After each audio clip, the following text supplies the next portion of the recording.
And a good Tuesday afternoon to you. Welcome on in to lunch with Claibs and Joe here on claibsonline.com. I'm Joe Roderick, joined alongside by Mike Claiborne. Claibs, how you doing? I'm doing well, man. Watching the baseball season come to an end. Went out and voted today. Weather's perfect. I don't have any complaints about anything. This is one of my favorite times of the year. Yesterday was a sports equinox, Claibs. One of the few times of the year that you have an MLB game, an NFL game, an NHL game, and an NBA game all on the same day. It doesn't happen very often, but we got it last night. Usually only happens in October. Yeah, that's probably right. Yeah. You're right, because you would lose football in April. But yeah, and I was kind of going back and forth. I was watching the Grizzlies play the Bulls. Bulls were down by 20 in the fourth quarter and came back and won. And NHL was all over the place last night. And of course, we had the Monday night game. You know, what is Pittsburgh like? 22-3 on Monday night at home? Are they really? Yeah, I mean, well, at least they are under Mike Tomlin, which is like insane.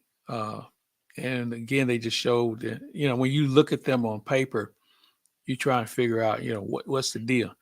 Well, good defense, really, really good special teams, and they feel comfortable with the quarterback. It was the 31st time in history, Claibs, that there was an MLB, NFL, NBA, and NHL game all on the same day. So only 31 times in the history of sport has that happened. Well, it was a good night for sure. First time back on October 17th of 1971. Really, that far back? Roberto Clemente and the Pirates beat the Orioles. The Lundberg Company, yeah. Game 7 of the World Series. That was a Sunday. So there were 12 NFL games, 3 NBA games, and 6 NHL games on that day. Boy, that Pirate team, man, they could swing the bat, man. You think about Clemente and Willie Stargell and Al Oliver. Manny Sanguin was a catcher. They were really, really loaded at that point. Claibs, last night you mentioned baseball. It was game 3 of the World Series. Dodgers take a commanding 3-0 lead in that one. Really, really wanted this series to go 7. Doesn't seem like that's going to happen. Would still be great to see and see the stress and anxiety of Dodger fans if somehow the Yankees were to win 3 in a row at this point. But it was 8 innings of pure domination by the Dodgers again last night. Their starting pitching has just been phenomenal through 3 games. It really has, and they have a bullpen game going tonight. That's going to be interesting to see how that unfolds. But, I picked them to win this thing over to the Yankees for 2 reasons. One, I thought their pitching was better, and they're fundamentally more sound than the Yankees. Yankees make a lot of mental mistakes, and obviously when Judge isn't hitting, that doesn't help at all. But overall, when we saw the Dodgers the first series of the year, and this is when they had Glasnow, I said they're going to be hard to beat. And then when we saw them later in the year, Mookie Betts had just come off the injured list. But I thought maybe they were a little light in the bottom end of their order, and they're heavier than the Yankees are. But, man, you know what? They don't make a lot of mistakes, man. Defensively, they're always in position. As you mentioned, their pitching has been really good. And the Yankees, well, as I told you after we saw them, I thought Cleveland would beat the Yankees. That's how much I thought of them. But Cleveland gave away that series. They did. Cleveland, defensively, and I think some of the moves that Stephen Vogt made going to the bullpen at certain times. Yeah. And not to mention, Clase just got lit up. The Guardians gave away that series to the Yankees. For everybody that's saying the Yankees had an easy road here, that the Yankees danced into the World Series and didn't have any competition. No, they had plenty of competition. You had a young, hungry Royals team that just isn't there yet, that just isn't ready yet, that gave them a good 4-game series and could have easily won another game in that and forced a game 5. And then you had a Guardians team that they just gave it up. Guardians lost that more than the Yankees won it in that series. Yeah, well, I think you touched on something, the youth of Kansas City, and I think the same can be said for Cleveland, having not been there before.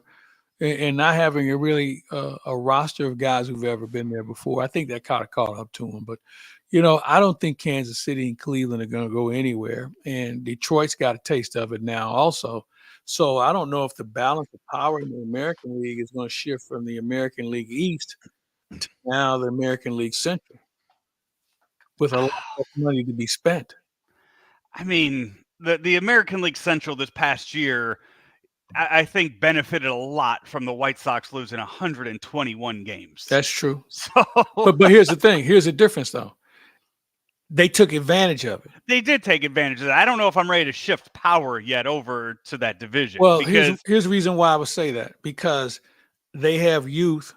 They don't have to pay a lot of people. And if they need a bat or if they need an arm, they're in a position, because they all have good farm systems, that they could go out and make a move to bring somebody in to help them get over the hump. Dodgers, by the way, you mentioned that on the you mentioned their issues with injuries. Gavin Stone, Tyler Glasnow, Clayton Kershaw, Tony Gonsolin, and Dustin May all on their injured list. That is 5 starters right there. That some of them, I mean, Gonsolin, a former All-Star, Clayton Kershaw, a future Hall of Famer, Tyler Glasnow, he's a Cy Young winner, right? Yeah, he's won a Cy Young. So you have those guys that are injured, and yet you're still going to go and they're on their 1 win away from World Series. Their spring training ought to be fun next year. And you don't have to see them. So when we sit here every year in February and we say, oh yeah, the Cardinals got 9 starters, and we make a case for that. No, the Dodgers actually will have 9 starters. Yeah, it's going to be interesting to see what they do. Now, all those guys have had injuries. You have to roll the dice on, whether they can get hurt again. But, you look at a guy like Buehler, who's had, 2 Tommy Johns in his career. He's 30 years old, and he's pitching. He kind of reminds me more of Tim Lincecum now in how he pitches. But they've got some young guys that have gotten over that hump of injury, and we'll see where they go. They may be looking to do some dealing in the offseason to bring in maybe another third baseman. I think they're pretty much set in the outfield right now. So we'll see where they go from here. And then, by the way, they got this left-hander this right-hander they have next year. His name is Ohtani. That'll be in the rotation. So that's going to be fun to watch. Not to mention possibly adding Roki Sasaki this offseason too, who plans on coming over to the U.S. We saw the kind of money they threw at Yamamoto. But let me take you back. Let's go back though. I want to rewind a bit, because you said the Dodgers possibly looking at to add a third baseman. You got anyone in mind? No. Okay. I mean, I think that the logical answer would be Nolan Arenado. Right? He's from California. He's this, he's that. The Dodgers are kind of playing with house money as far as payroll is concerned because of Ohtani's salary structure. Mm-hmm. Now, if the Dodgers want to get creative as far as restructuring Arenado's salary, you got to move him. And we just talked about, what do the Dodgers have? Pitching. What do the Cardinals need more of? Pitching. You can plug a couple of different guys at third base. I don't know if Nolan Arenado is going to be the best fit for a team that's, as they say, not rebuilding, maybe resetting. And the worst thing that ever can happen to a veteran is being part of a rebuild. Yeah. So if you can move him and get some legitimate assets for him, you got to do it. Yeah, and they have young pitching too that the Dodgers will have to sort through. First, you got to sort through the future of Kershaw and what you're Kershaw. Right. I don't see him being an impactful player. Kershaw does. I mean, I think Kershaw, if he gets this ring, it'll be his second ring. Yeah, he wasn't a part of it, but he still can say he has 2 World Series victories, and he just kind of goes off on his own and, kind of rides off into the sunset. But then the Dodgers do have to make a decision with Jack Flaherty, who's a free agent too. So we talk about all this pitching they have, but there are guys that aren't 100% back for next year. So I agree. There are names out there for that. And I don't know enough about the Dodgers farm system to start throwing out names of guys too that I would want in return. Well, when you think about some other decisions they have to make, if there's one area where they can save money, it could be in pitching. Mm-hmm. Because they got a lot of young guys who aren't ready for free agency yet. So that might be an area that they can play with and maybe move some other people around. They're going to be good next year, no matter what. Oh So, yeah, absolutely. And the reports from this weekend of John Heyman saying that they're in they might be in the Juan Soto sweepstakes too. see, that's Again, they have all that extra money with the Otani deferment. so. So Well, here's the thing: where are you playing Soto? Teoscar Hernandez is only there on a 1-year deal, right? Okay, so And Tias. on top of that, with Shohei, See, you know what? You have fallen prey to the Scott Boras machine of what John Heyman says. Okay. I don't put any after what we saw the Dodgers going out and able to do last year, signing Shohei Otani for $700 million and deferring all of that. I think that you will see a future of players that see that same benefit of doing that. Who's to say that Juan Soto won't look at that and say, I can go to LA, I could also stay in New York, get all of this money, marketing money, all of these commercial deals, and I'll defer my contract. I'll defer Possible. that. Yeah. Possible. I don't see that happening in LA.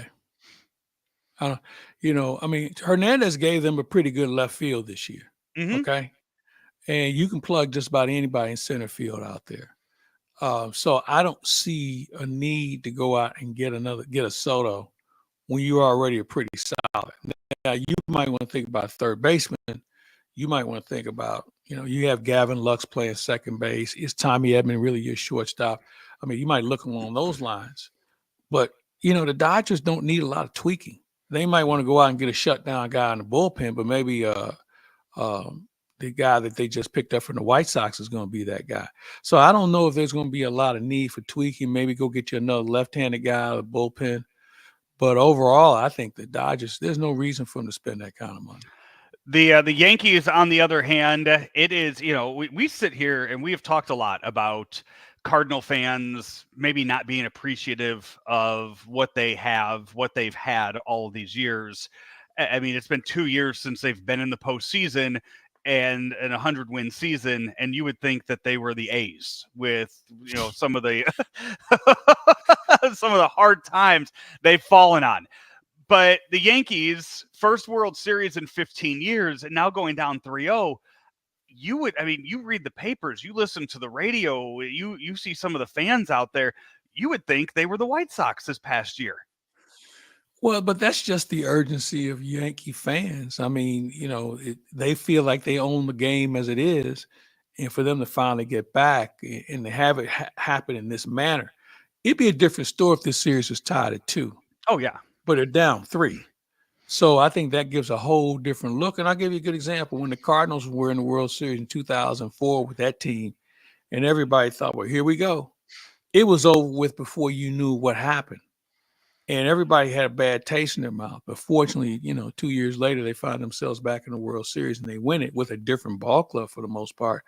But I just think that that's the nature of any New York fan. I mean, think about this. You think the Yankees have it tough. What if you're a Knicks fan? You haven't won since the 70s. You haven't been to the finals since the mid-90s. Rangers haven't won since 94. 94, yeah. So Mets haven't won since 86. So which is amazing to me when I hear the term most famous building in sports in Madison Square Garden. I'm trying to figure out how is that? I don't understand. They haven't won, as I just mentioned, in 2 sports. One has been 40 years or 50 years, damn near, and the other one is over 50 years. And then you have the Rangers who haven't won since the mid-90s. What's famous about it? They haven't won anything there. The new Yankee Stadium has won once. Citi Field's never won at all. So I don't get the fascination with people feeling like this is the mecca of sports when the home teams can't win. I didn't even bring up football. I mean, those 2 teams together might be 2 of the most embarrassing teams in the National Football League right now. Giants have won. Have the Giants won a Super Bowl more recent? Are they the most recent? Yeah. Champion in New York. Well, I guess the Liberty just won, if you want to count the Liberty with their with the WNBA title last week. But It's Yeah, been a while. The Giants are the most recent team to win a championship for New York of the four major sports. Yeah. So I shake my head at that on why people are so fascinated with that because it's New York. I have a friend of mine who thinks everything evolves around New York, and I remind him all the time about how few championships they won in his lifetime, let alone anywhere else. I mean, it's not like they have this row of banners like you go to the Bell Center in Montreal and look at all the championships they won, or you go to the Crypto Center in LA, or you go to TD Garden and you see all the banners that they won. That's not the case in New York. We'll get into NBA stuff later on in the show. The Intuit Center just opened up recently. You have any plans to head out there and see a game Yeah, out there? yeah, I do. Yeah, As- I think I believe it's in either December or early January. I'm going. I'm interested to hear that. I haven't seen many reports on just the overall experience from games there, but a They have $2 more billion. bathrooms than any arena in sports. I know that. All right, that's You never had to stand in line.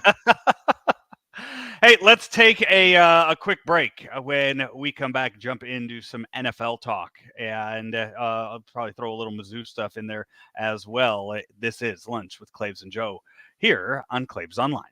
Nobody wants a surprise in their jelly donut.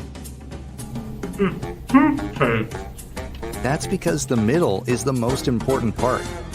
At Graybar, we're at the middle of electrical and datacom jobs across the country, connecting installers, facility managers, and business owners with smart solutions for their most challenging projects, which means stocking and delivering crucial products on time and on budget, with no surprises, thanks to our nationwide logistics network. Yep, Graybar does that. Who's this? Back here, Lunch with Claibs and Joe here on claibsonline.com. You mentioned earlier in the show, Steelers winning last night over the Giants, Monday Night Football, improving their Monday night record with Mike Tomlin. That one, 26-18, final score in that. Outside of the, as far as the primetime games go, nothing too special happening in those. I know NFL probably thought a lot more was going to come out of Cowboys 49ers than what they got. Why would they?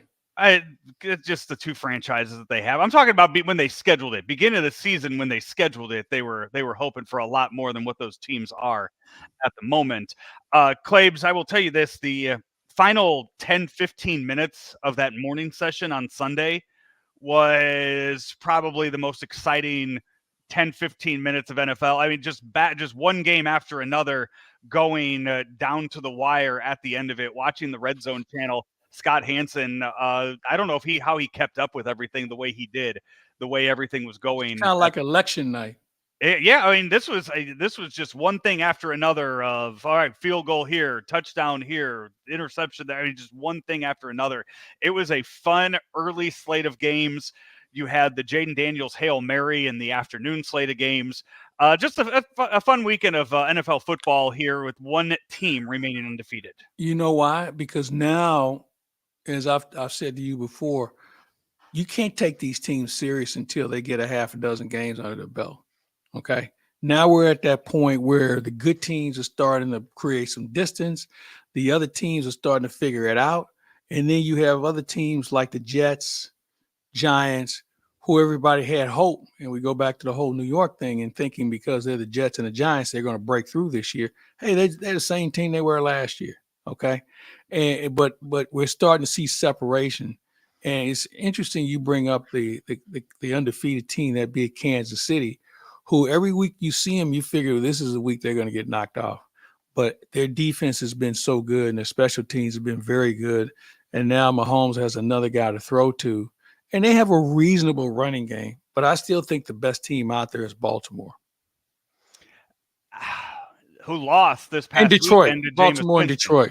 Baltimore and right Detroit. now, you got to give it to Detroit. What Detroit has done these last 2 weeks after losing Aiden Hutchinson for the season, and they have come out and shown that they're not going to let that slow them down. They're not going to let that stop them. Detroit has really, really impressed me these past 2 weeks. They have, I think, more first-round picks on their team than anybody in the league. from different organizations. So, they have a wealth of talent, and sometimes coaching has a lot to do with getting the best out of these guys who may have been somewhere else.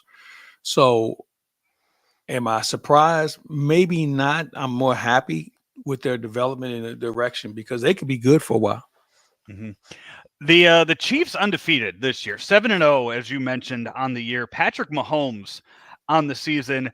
I think a lot of people would be shocked to hear more interceptions on the season than he has touchdown passes so far in 2024. Has already thrown 9 interceptions, only 8 touchdown passes. This past weekend was the first time in October that he's thrown a touchdown pass.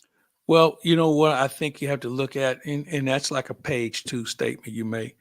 Look at page 2 and see, how many times did the opposition score after an interception? And the answer will be fewer than you think because Kansas City's defense has been the reason why they've been good this year. And I was having this conversation yesterday with someone with regard to how you coach now. You don't coach against the other team. You coach against coordinator. And everybody knows what Spagnuolo likes to do, and he's showing you different looks from a blitz standpoint. Remember, he's got some guys that none of us have really heard a great deal about. I mean, Chris Jones, everybody knows about him. He might be as good of a defensive lineman as there is in the game right now. But, you have an undersized middle linebacker from the kid from Mizzou. You got a couple of other guys who are new to the scene, but he's found a way to coach them up to make them more effective as far as his system is concerned. And I think when you look around the league, the successful teams, look at their coordinators, and you're coaching against them. Does he have enough players that he can coach up to beat you on any given Sunday? And I think the answer for Kansas City is yes. So we are entering week 9 of the season, Claibs. We've already talked about a few other teams that we're impressed with. So Chiefs are 7-0 right now. If you were given the chance on the Chiefs or the field to win the Super Bowl, how much confidence? I'm taking the field. Easily that, but how much of a chance do you even give the Chiefs right now, given everybody else to win the Super Bowl with some of the other names you mentioned? Oh, they're going to be back in it. No, listen. Third, fourth, where would you put them? I think the Chiefs might be the second or third best team in the AFC. When you look at a Final Four, can they be a Final Four team with regard to the NFC teams? Of course they can. I mean, I don't know another AFC team other than Baltimore that has made those sort of strides. I mean, Pittsburgh is a team you better pay attention to because they might be tough to beat in the wintertime because they have a reasonable running game now, and they got Russell Wilson who's playing really well. But then when you look at Pittsburgh, Baltimore, and Kansas City, who's that fourth team? Who's that fourth team? I know everybody was praying that it was going to be Cincinnati. That's not going to happen. Buffalo is a team we talk about every year, and they found a way to get sent home. So when you look at those two teams, who else beyond them would you even think would be a team that would be in contention? Is it Houston? Houston is I see Houston, and I said this before my prediction for Houston is odd as it sounds, is they will lose in the AFC Championship game. Houston, to me, is this year's Detroit Lions, where they are going to do everything all year to impress everybody watching them. But when it gets to the big time game, they'll fall a little short, and then we'll expect more out of them next year. And I think that's what happened with the Lions last year. Is that so who is Houston playing in the championship game? It's either the Chiefs or the Ravens. Okay. What happens if they have to play each other before that? And I don't know.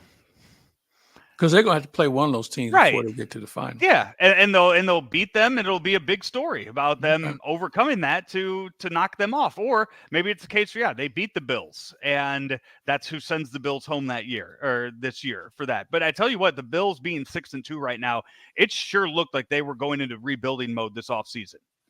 It looked like they got rid of a lot of guys. They trade Diggs.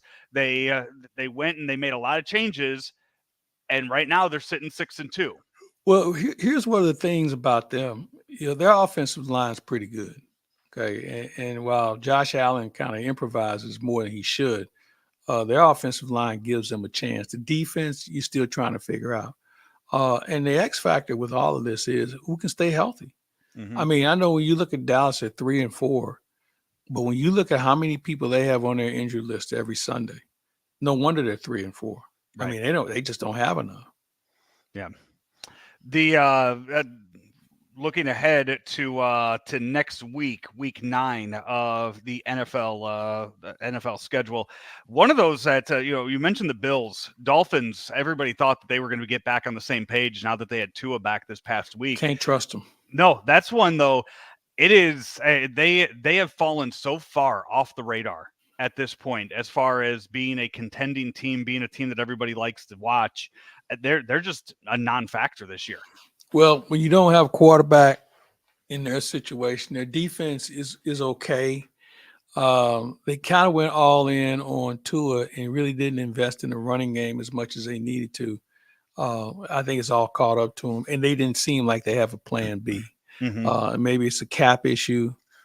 Maybe they missed on some players that they thought was going to help them more. But at the end of it, it's one of those situations that everyone hasn't lived up to the hope and expectation.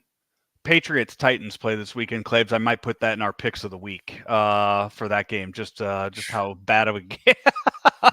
You know what? You'd be better off putting the Titans in the college football playoff. That's one. I mean, NFL, you see a game like that, you know what? Throw it on one of your streaming services and see how well it does.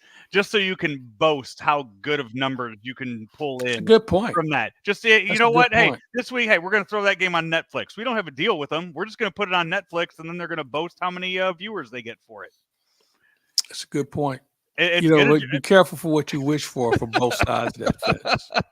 Let's talk college football, Claibs. Mizzou, my God, last week you were talking about possibly going down to Tuscaloosa for that game, and I didn't. Claibs, I was pissed off that I stayed home and watched that game. I was pissed that I sat on my couch and turned it on at 2:30. That's how bad of a football game that was. I think though some people enjoy watching a train wreck. And not I think multiple times. I mean, that was Texas A&M part 2. Here's where I think we've kind of all missed it. We've been led to believe that this team was good because we have had people tell us about the 4-star guy and the 5-star guy. But we didn't talk about if Brady Cook went down, and with his style of play, you had to think he was going to get nicked up at some point. You never had a quarterback. And this is something you had to put on Eli because Eli's not brought in a legitimate quarterback yet. Right. Because the two guys that we thought, whether it was the kid from East St. Louis or Brady Cook, or even the kid from the pitcher who blew out his rotator or his Tommy John, those are all guys that Barry Odom recruited. So bringing in Pine, now you know why was this his third or fourth school? Third school, Arizona, okay. Notre Dame, and either it was Arizona or Arizona State that he was at before. So now you're stuck. You don't have a plan B. You almost feel like, especially with the ranking, you start off top 15, top 10 in some categories, and you go out and get waxed on the road. And remember how I complained about that sorry non-conference schedule? That's why nobody takes Missouri serious. Yeah. They haven't beaten anybody. They beat a game Vanderbilt team in overtime. All the rest of the teams they should have beat anyway. And, now you put yourself in a position where your 2 losses were embarrassing, and nobody believes you. Nobody believes you're serious. And so they can win out and be 10-2, and I still don't think anybody's going to take them serious. Claibs, they have to go out on. Here's the other thing, though, Joe.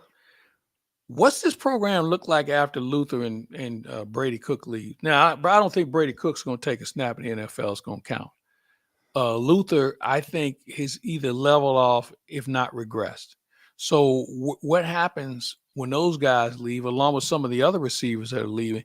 I haven't heard about anybody. Now, you can go in the portal and get healthy quick, but right now, the future of the program, I'm sorry to say, might be at a crossroads. As far as Luther Burden goes, we have seen him make enough spectacular plays this season that I don't know if I would say that he's regressed or even plateaued. I just don't think he gets I don't think he's getting the ball I think as much as That's maybe true. he should. And I also think that, I mean, anytime you turn on a Mizzou game, that's all they're talking about. The only That's person all they're they talking know. about, but then that's the thing, that's all the defenses know. So when he's going up against these SEC defenses, they're not letting him get the ball. You look at Well, some of the plays that they're having to run to get the ball into Luther Burden's hand, and it ain't gonna work on trick Sundays. plays. Yeah, they're Yeah. trick plays. They're gimmick That jet plays. sweep, man, Yeah. everybody knows it. And if you don't put him in a slot, he can't catch the ball because they'll double him up on the outside. The corner's going to be bigger. And he gets pushed around a lot. So my concern with him is he's got to be more disciplined and find a way to get himself open. He does not run routes well. So I mean, I think guy's got a lot of future. He's got a lot of potential, but I haven't seen it to the point where I know some people mentioned he could be a top 5 pick. I don't think that's going to happen unless something miraculous happens. And he's going to have to do it against better teams. Now, he had a chance this week, but his quarterback got hurt, and I understand. The other guy thought there were 12 guys on his team instead of 11 because he kept throwing to the other team. So when you have that situation working for you, it's even more frustrating, along with the fact that he's easy to double up because the other receivers haven't had the impact you thought they would. Yeah, they still have to go to South Carolina, to Mississippi State this year. So they can beat those teams. They're on the back end. The way that they have performed on the road so far in SEC play tells me that they can't. Okay. That's well, if they can't perform against those teams, then I'll just say this program has bigger problems. Yeah. And that would be my biggest concern. I want to see how they're going to play against those two teams on the road, because so far they have seemed so overmatched on the road this year in those SEC games. No, you're right. Elsewhere around college football, everybody else pretty much held serve this past weekend as far as the rankings go, and no real crazy upsets that we have seen lately over the past few weeks. Texas A&M beating LSU, I guess, is the biggest one. I mean, that's probably the biggest. That's probably the upset that happened. Is it an upset when you're playing at home? It's not, but that's what I'm just saying. I mean, you had a top 10 team that lost. Yeah. That's the biggest shock, but I think it showed us too who Texas A&M is and that they're a good football team. Yeah, and you know, as you know how I feel about rankings, I think sometimes we have fool's gold when it comes to figuring out who actually is good. So let me ask you a couple of questions here. I've been meaning to ask you this. Do we know any of the people who rank these teams? So, and the reason why I ask you that question, let's just say you're Joe Roderick and you have to rank 25 teams. Mm-hmm. How many of them do you actually see between the time they play until the time you have to submit your vote the next day? I think, you're watching a couple and you're going back and forth. Okay. You're going to stay up watch a West Coast game? What is to give that conference and that side of the country its just due? Or are you going on reputation? Or are you going on just the scores that you see? Yeah, this is why I think this whole ranking thing has just been total bullshit for years. Because these alleged voters don't see enough of the teams in reality to actually make an objective opinion or to really qualify a vote. I think if I'm voting on it, I think if that's my job to do that, then yeah, I'm taking it a little more seriously, and I'm going to sit and watch the games if that's part of it.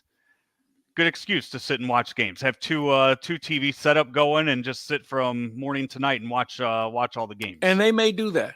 Yeah, but there's a team they're going to miss. Oh yeah, absolutely. Claibs, I don't know how much of the pregame stuff you watch. Do you catch much of College Game Day Saturday morning? Yeah, I watch a little bit of it. I think all these shows are too long. There's too many people sitting on the desk, and it's almost like you're competing for words. I just want to say, as far as this weekend goes, I thought that was a great tribute they did to Lee Corso. Yeah, that's the way that he is. I think they haven't said it yet, but we could all tell. I mean, he doesn't have many College Game Days left in his career before he hangs it up. And for them to be able to go back and do what they were able to do this weekend for him in Indiana was a really cool moment that they did for him. It didn't hurt that Indiana was playing well. Mm-hmm. I remember when Lee Corso started with ESPN. This is like Gary Pinkel's second year. And Lee Corso was he still had the coaching bug to the point where he wasn't taking into account teams and coaches and all the things that come with it. But overall, I think he's kind of been the face of the show. Yeah. Because he was willing to go out there and have fun with himself, whether it was putting the mascot's head on or just saying something outlandish. Let's face it, Lee Corso was never the greatest X's and O's guy as a coach, okay? But for him to do what he's done for ESPN and college football, you have to tip your cap to him. And as you mentioned, it was really a nice tribute on Saturday. Yeah, and I hope that if they do decide, if he decides or ESPN decides that this is the final season, it's something they announce in season, and he can get all the tributes and he can get all of the honors before stepping away from it. Because you could tell, I mean, he's already missed a couple games this year and last year, a couple weekends, and they don't put him on set too often. They keep him in the trailer, and they pick and choose when they put him out there, for the most part too. So it's very much scaled back, but it was and although it was a really neat moment this past weekend in Indiana, all of his former players out there and getting named Lee Corso Day in his honor too, before they finish the show. Hey, we will finish our show when in our final segment when we come back right here on Lunch with Claibs and Joe here on Claibs Online. Are you ready for a challenging and rewarding career? There are quality jobs in the construction industry. I got out of college and my career choices were very limited, and this provided me with a plan for the present and the future at the same time. I actually have a bachelor's degree in psychology, and I was making less than I make as a first-year apprentice painter. I didn't go to college. I have no college debt. I make more money than the majority of people I know that went to college. Take your first step towards a rewarding career. Visit stlouispdf.org. Back here, final few minutes of Lunch with Claibs and Joe. NBA is underway. About a week's worth of games. Claibs history already was made as LeBron and Bronny become the highest scoring father-son duo of all time on opening night, with LeBron's 40,000 plus points and Bronny's 3 minutes of NBA time. I'm just glad it's over with so we can move on to other more pertinent things in the game. And this year, say what? Is Bronny going to get on the court again the rest of this year? I'm sure he will. I mean, you know what? The best thing for him to go is to the G League and really get a chance to play and get a feel for what it's going to take when he comes back. But, they want to get off on the right foot, and we'll see where it goes. Because right now, every team's trying to figure out what their bench looks like. And does he fit the rotation of 8 or 9? And right now he doesn't. So the only way he's going to get some run is he may come in and give somebody a spark and just see what he can do under different environments.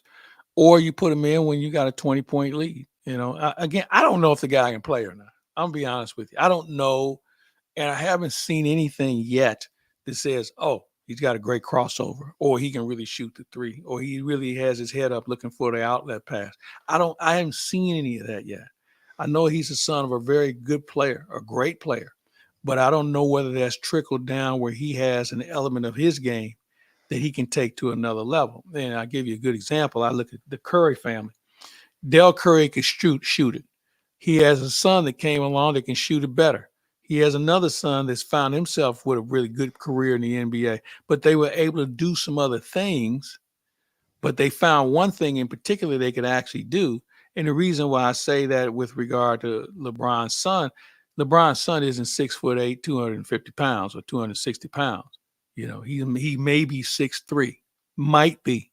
And some people tell you he's closer to 6'1". So what does he do that's reminiscent of his father? Nothing. So, unless he finds some other ornate skill, I'm just not sure how this is going to work out. Claibs, we have seen a few games into the season, players not being ready to go yet on opening day. Players already sitting out games because they are back-to-back games. We're sitting here in October, and we're already having load management questions. Well, think about who we're talking about here, and I'll tell you why. Because Joel Embiid played a lot of basketball this year. Okay. You throw in the Olympics and everything else that comes with it. Sometimes these guys have to shut it down. He's already playing on a bad knee. Now, the Kawhi Leonard thing is a whole different animal. Remember, Kawhi didn't play in the playoffs, walked away from the Olympic Games. They don't know when he's coming back. And I think the best thing for Kawhi at this point is just to retire, because obviously the knee isn't responding. But, when you sign him to an extension for no reason, owners have to take some of the blame here too, on committing the players when they don't have to. That guy had another 2 years left on his deal. Yeah. So now you might say, well, we did it for cap purposes. We can move his money around where we can get somebody else in. Well, how's that? You just got rid of Paul George. Yeah. So management and ownership has something to do with how these players are taking things. With Embiid, I kind of get it because he was hurt a lot last year. And, when you think about the Olympics and everything that came with that, to have those 3-4 weeks off doesn't necessarily make you ready to go for the season. When you're doing this, though, I mean, we look at the money that's in the NBA, and you look at these max contracts that are going on in the NBA, and and you mentioned the Kawhi extension. When did GMs step in? When does ownership step in with this? And the TV deals. I mean, all of this is possible due to these massive TV deals that are out there. How many Sixer games are in prime time this year? And what do the TV networks say about it when it comes down to that? And they say, hey, you know what? We need Joel Embiid out on the court if we're going to get these ratings to where we want them.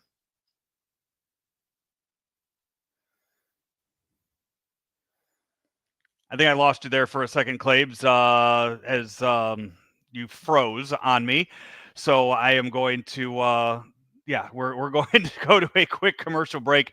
When we come back, hopefully you can reset yourself and be back here on Lunch with Claibs and Joe. Let me get this straight. Graybar is a distributor? Yep. For more than 150 years, we supported electrical and datacom projects all over the country. So you can get me products wherever and whenever I need them? Yep. Thanks to our expansive national logistics network. For any industry? Yep. From construction sites and industrial plants to schools, hospitals, and just about everything in between. So you could say Graybar is much more than a distributor? Yep, you could say that. They really do it all. Yep. When you need a hand powering, connecting, or maintaining your operations, join the thousands of professionals who rely on Graybar to help keep them up and running. Yep, Graybar does that.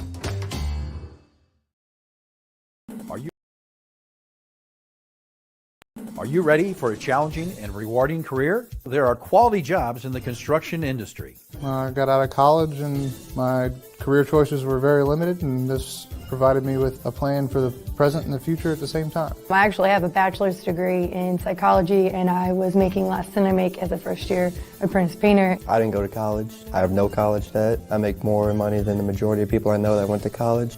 Take your first step towards a rewarding career. Visit stlouispdf.org. Here, Claibs, we lost connection there for a second, but got you back now. I don't know if you heard the question that I was asking before we lost you and went to break. When do the TV networks kind of step in as far as these superstar guys not? I think you'll hear more about it. And they've already had their say. So I think right now the urgency isn't as great because we're starting the season compared as we get deeper into it. And you have one network that won't be part of this next year anyway. But I'm sure that when they start this new TV deal, there are going to be some things that they're going to have to sit down with the Players Association with, along with the league, and say, hey, look, we got to have certain guys on certain nights, plain and simple. Mm-hmm. And the other thing is, do we shift to other promising players and start focusing on them a little bit more? Because the Embiids and the Kawhi Leonards of the world are maybe on the back end of their careers compared to some of the young promising players that are coming up. And I'm thinking like the kid from Duke that everybody's going to be fawning over next year, Cooper Flagg. They're going to be wanting to figure out, okay, where does this guy land? Because he will check a lot of boxes for the league and he could be part of their future. Speaking of really just enjoying the final season of Inside the NBA, if this is the final season of Inside the NBA, another outstanding edition of Who He Played For this past week, where You know what? Truly, man, I'm telling you something. That segment alone is worth watching opening week. he got Garrett Because- Temple wrong for the 7th straight season. Yeah. And there are gonna be people. I hear other people take shots at Charles about how ill prepared he is, and for the most part, they're right. He's not gonna wow you with numbers that aren't handed to him. He readily admits there's certain teams he doesn't watch, and I don't blame him. But some would say, well, that's your job to pay attention to it. When you have a studio show like that, you got to know a little something about everybody, and this is why Kenny Anderson has separated himself from everyone else as far as being on top of what the game is all about whole compared to just the games they have on TV that night. Claibs, NHL Blues back in action tonight. The first time since Saturday that we've seen them on the ice. They lose Robert Thomas for the next 6 weeks with a fractured foot, the most unreplaceable guy on the roster, and now they're going to be without it. Well, isn't it an annual thing, though, that the Blues lose a key player at some point early in the year? I mean, last year was Torrey Krug, and we've seen other guys go down. Obviously, this is a tough injury, but you know why I look at it? There's minutes for somebody. Somebody has a chance to step up. They may not be Robert Thomas, but that means somebody else is going to move up and assume more minutes, and let's see what they can do, and maybe they can contribute in a different manner, because the Blues still need scoring. I mean, when you look at Bushnevich, you look at Brandon Sides, a 20-goal scorer, you look at Jake Neighbors, those are guys who are right on the cusp, but you need to have something from your fourth line. You need to have somebody from your defense core that can score some goals. This team's going to have a hard time scoring until they figure that out. I wouldn't care if they had 3 Robert Thomases. It's not going to work. Claibs, before we get out of here, breaking news real quick. The Colts have announced that they are benching Anthony Richardson, going with Joe Flacco for Sunday's game against the Vikings. Anthony Richardson this past week took himself out of the game and admitted afterwards it was because he was tired. So much for off-season conditioning programs. Yeah. Now, he may be tired mentally because the game comes at a pretty fast pace for a guy, if you remember, really didn't have that much college football experience. They were enamored on his physical skill set. And sometimes I think they try and feed these guys water through a fire hose, and sometimes they just can't swallow it all. And I'm not trying to defend them. I think that there's a point where you have to address what the team looks at and how the team views you more than anything else. And maybe it's just a subtle message that the team is aware of it, and he'll learn from it. And they're fortunate to have a Joe Flacco around. Yeah, and I can tell you this, played really well. I'm telling you this. There's a lot of teams that don't have a Joe Flacco. They would roll with the kid anyway, because they don't have anybody. You think if the Raiders lost Gardner Minshew, that if Gardner Minshew came out of the game, and he said that they say, well, we're going to find somebody else to replace you. It's not like there are that many quarterbacks out there who can step in and do what Joe Flacco is capable of doing. Yeah, absolutely. Claibs, we are out of time for our show today. What do you have coming up later on this week? We are about to start getting into the podcast session. We have a number of people lined up that we're going to be trying to hopefully land here in the next couple of weeks. Kevin Weeks is already committed.